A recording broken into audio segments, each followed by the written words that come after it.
everybody, from my studio in my office in Arizona. It's Paul with I Like to Paint Minis. What's cracking, everybody? Hey, today's video is going to be a little bit different.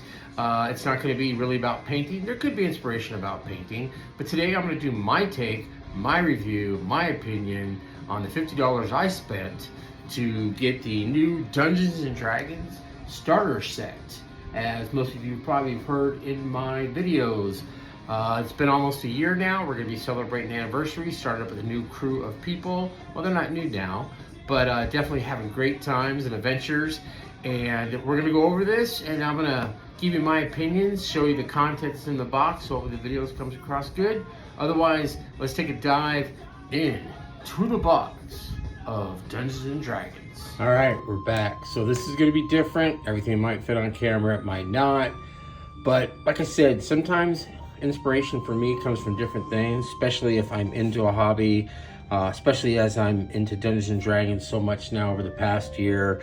It takes time, it takes stress out of my life. It gives me inspiration with beautiful art like this, in that aspect. So when I open this up, I'm going to open up here in a second. For me though, the starter set, what I've read on it, and most of you probably already watched tons of videos from other YouTubers out there.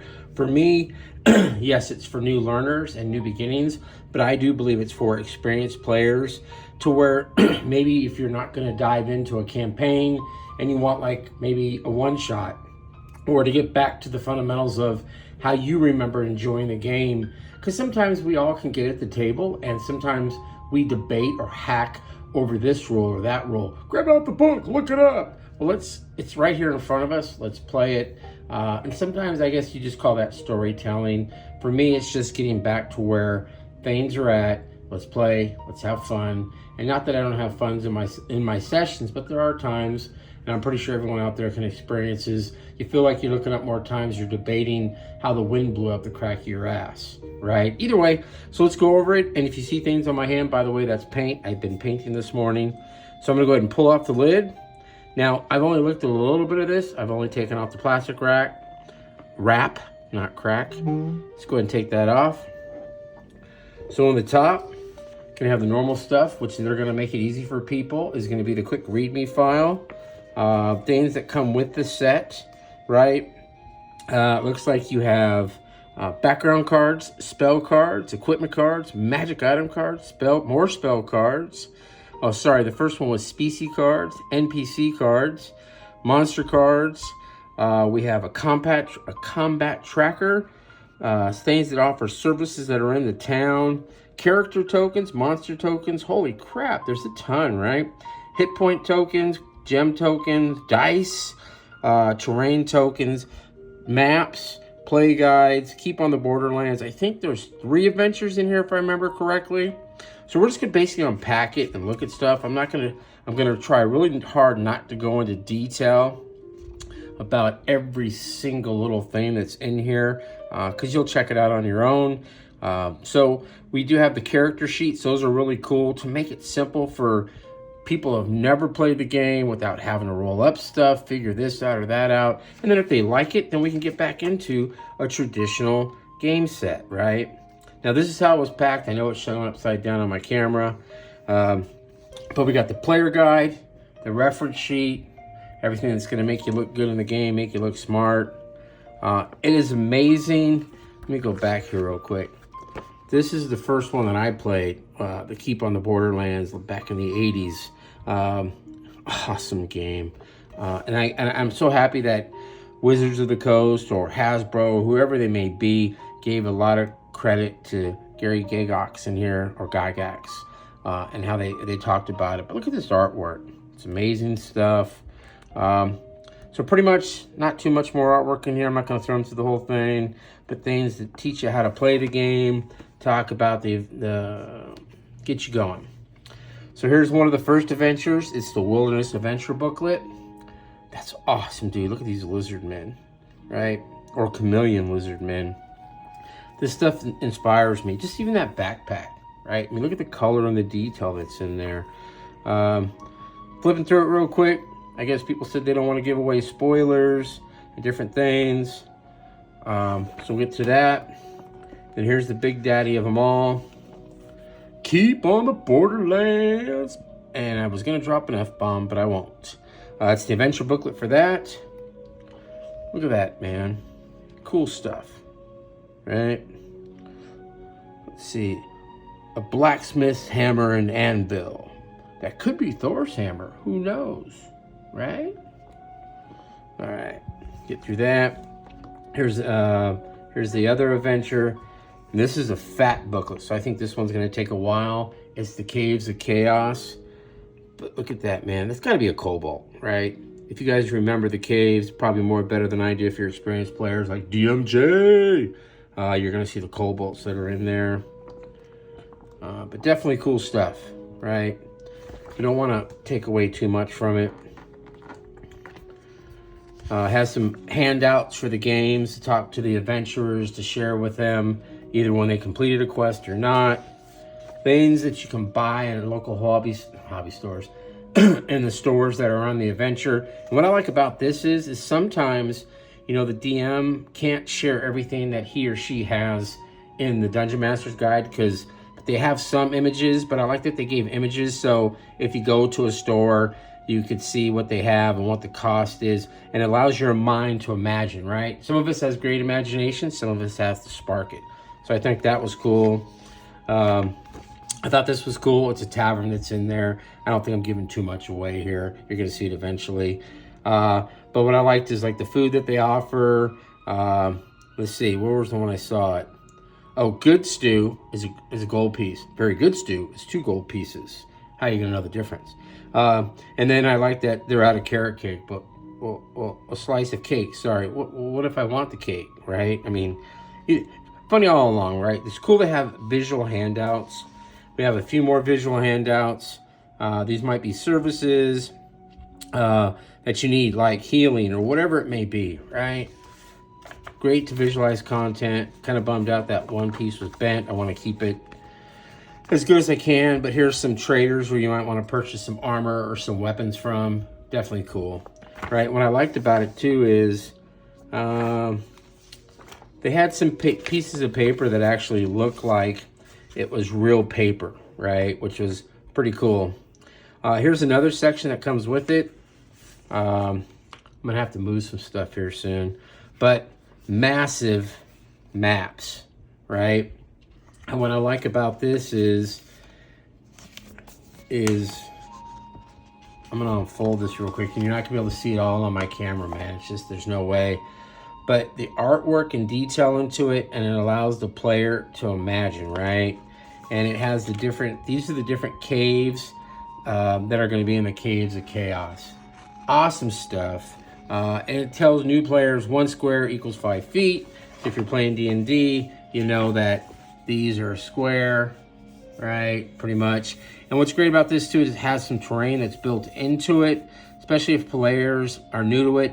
There's not going to be like nerds like us that bring extra terrain or other stuff to make people fantasize, or when they use the Chesic maps, right? These are really good in detail. Hopefully they don't get, I mean, I want them to have use, but I don't want them to get worn out. That's the hardest part. I might be geeky enough to take these out and fold them out and have them personally laminated. There's a lot of caves in the Caves of Chaos, so I won't go over those too much. Great maps. And then this one looks like it's the Keep on the Borderlands, and areas where you can go. Let's just unfold that a little bit. Looks like it might show up better on my camera. Hopefully you can see all of that. Awesome content, brand new. Areas that everyone could see, you can share on the table. And then on the back of this one is the adventure for the wilderness. When I've read about this one, and you all will probably get into it, there is no true one starting point. I mean, Wizards of the Coast recommends maybe a certain area here, but the adventurers can come anywhere into this map where they want to start. Nothing has to go in chronological order. Now, there might be some areas where they recommend that before you hit up the caves or before you hit up the Borderlands, you should be at one of the levels that are sponsored in this game. So that's something. More Caves of the Chaos, a bigger, fatter map. Let's see, this one. is the fens. And then this is a trail. So the trail could bust out from the wilderness. I think they want you to imagine how you want to play it in a sense. But at the end of the day, if you're buying it or if it's a gift to you, it's your 50 bucks. You can play it however you want. Plus you can use some of this content that comes with this to play further down your games, right? So let me go ahead and get some of this out. So these are the character sheets. They're already done up with certain stats based on the level, your initiatives, your strengths, your armor class, your equipment. And then the way I've read it so far, I've looked at it. So say once you pick out your species card and your background card, you lay them to the right, or yeah, the right of this. So you always have that.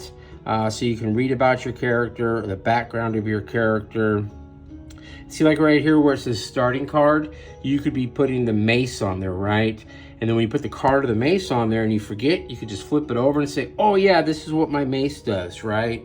And it's an example, melee attacks +4, ranged attacks +1. They're trying to make it like it is D&D, but to make it simpler to understand so people want to keep continuing to play, right? And I agree with it. And then it will give you, when you're at level 2, you use this side, right? And then they have a level 3, right? Level 3. So hopefully it's self-explanatory. If not, there are more other videos, but I just wanted to share some of this content. You have the fighter. We have a rogue, which I'm playing right now. We're playing, not in the starter set, we're playing Icewind Dale. So I'm a 3rd level rogue Tabaxi. Definitely a rogue is a different character for me because I traditionally play a fighter. I just never really switch. And Tabaxi is a big switch too because I always pick elf. If you guys pick a certain character all the time when you're playing D&D, leave it in the comments, let me know. Then we got a wizard. So all the classic pieces, right? Disregard that. And then they got punch outs or token pieces. So instead of having to write stuff down to make it easier for people to remember what they have, this is the gold one. This is for gold tokens. I think they kept it simple. They didn't want to do silver, platinum, and everything else. They got monster tokens in that aspect. So these are most likely going to be for the DMs or myself. But there's definitely some good artwork in here. And I haven't punched any of these out. Check these out, man. That's a pretty sweet looking gelatinous cube, right? But other good monster tokens, crazy ass Minotaur. Otherwise, yeah, man, owlbear. They got stands for the bigger ones. I wonder if I think those are Striders there in one of the campaigns we recently played. Then they got player tokens, right? Doesn't mean you have to use them. If you got a mini, bring your mini, right? And then terrain tokens, big ass spider webs and traps, and then on those areas. And it's gonna be the same on both sides, right? Just reverse projections of those. And then power tokens, and then hit point tokens. When I was talking about when I first started, I thought this was pretty cool. Say your character has 10 hit points, you start to take damage, you give one back to the DM, or you grab from the pile, and then you just do, hey, I took 2 points of hit point damage, I have 8 left, so give me 3 of these, right? Just depending on however it works. I gotta figure out the gem token piece work in. We're not done yet. And like I said, I'm trying to keep this video short. We're already at 13 minutes because I talk too much. So let's go ahead and turn this sideways. So let's go ahead and do this first. We have combat trackers, and everyone knows how this goes, but pretty much it's the initiative, the combat, the hit points, the conditions. Definitely it's gonna make life easier. Multiple copies here. What I usually do in situations like this, if I know I'm gonna be playing something a lot, I take one of these and I Xerox copies of it, just so I never run out. I mean, Wizards of the Coast will probably have like replenishment packs, but those are probably gonna cost more money, right? Let's go ahead and do this.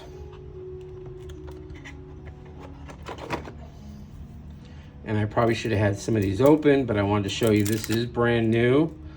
I just got it a few days back. So we'll open this up real quick. Get it open. Ain't this video raw? Told you, man. I am not a film expertise person. I don't do scripts. I try to keep it real. Hey, look, it opens like a pack of cigarettes. Let's go over and get that last piece off. I'm just me, and this is what I do. Sorry. So on the top, it looks like it starts with the background cards, Acolyte, and as I mentioned, see, you flip it over, and it's going to tell you what the Acolyte gets. Spell cards, what you need to play, Detect Evil and Good, Guidance, Spare and Dying. You're devoted yourself to a service of the temple. There you performed the rites and learned how to channel divine power in the service to your palace, of your place of worship, and people who prayed there. You know the guidance and the spare, the dying cantrips. You can also cast Detect Evil and Good spell by removing the power tokens below. So it sounds like once you use, you want to do it, you got to take away your token. We got the Criminal. Awesome artwork. The Entertainer, which probably is going to be like, he could be like a bard, but there's no bard in this set. The Farmer, the Guide, the Hermit, the Sage, the Soldier. Got a feeling this is also based on some of the 2024 new content. And then characters or species, the Dwarf. And then it gives you the description. You have dark vision, your resilience, your toughness. Great areas to recommend back to the players. Dwarf, Elf. Man, these are some really good color in these. Another elf, I guess a male and a female elf. Halflings. Bilbo, what's in your pipe? Human. And another human. So I guess they're just finding the sexes in this. That's okay. I ain't got no problems with that. Weapons. Mage +1. And it's going to tell you what that mage +1 on the back does. Armor. Short bow, short sword. Oh, boots of Elvenkind. I gave these to a player when I DM'd for the first time recently in Icewind Dale. Excuse me, not Icewind Dale. The ship of Island, Shipwreck Island, I believe it is. Oh yeah, man, there's tons of stuff in here. Look at this artwork, man. Some of these things show up on my miniatures, and I'm like, what do I paint it? I'm like, well, there you go. I like it how, too, they show it hollow, so you, with no face in it, so you can actually picture your player in it, right?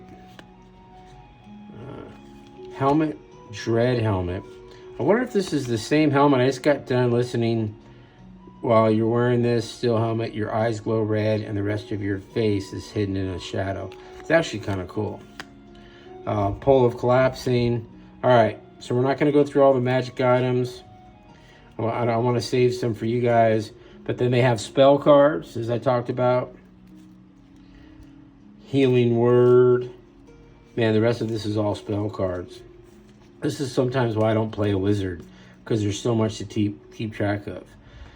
So the characters in Stormwreck Isle, my last dragon that I had in there or whatever, they basically, someone cast this.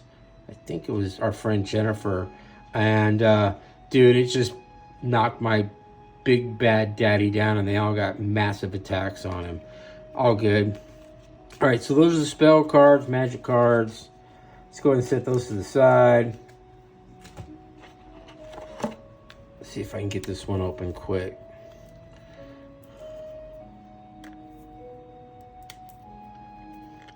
All right, we're jumping up in time, and I'm fumbling with this. Let's try one more time. But basically, these are going to be your NPC cards, some of your monster cards in those areas. Once again, awesome artwork. And so in those areas. And then down here, more monster cards. Right? And I want to make sure that these have pictures on them.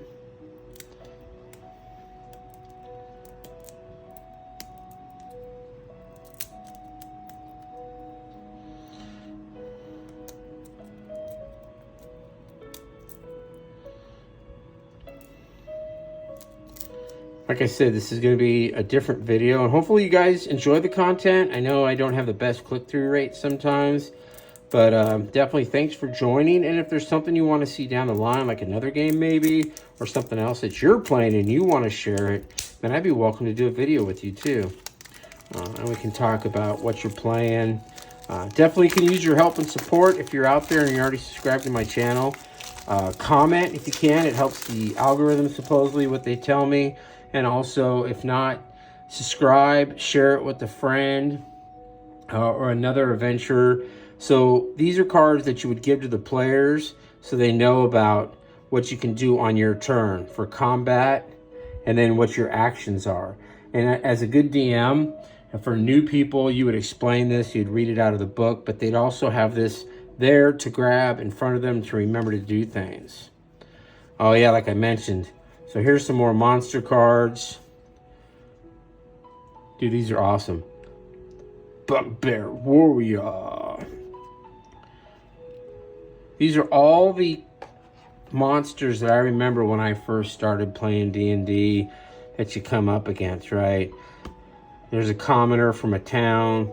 I don't know why she'd be a monster, but it's just the way they have it out. Look at that, man. Baby Copper Dragon. Oh, a Copper Dragon Wormling. Great artwork, man. Great artwork. Look at that one. Null Warrior. So I'm not going to ruin too much of this because I know you want to unpack yours and have fun. Hopefully, you know, to do things. And the last thing, this is going to be easy to open. Well, granted, this is going to be easy to open as I flick it and the dice go everywhere. Right? See? Almost went there.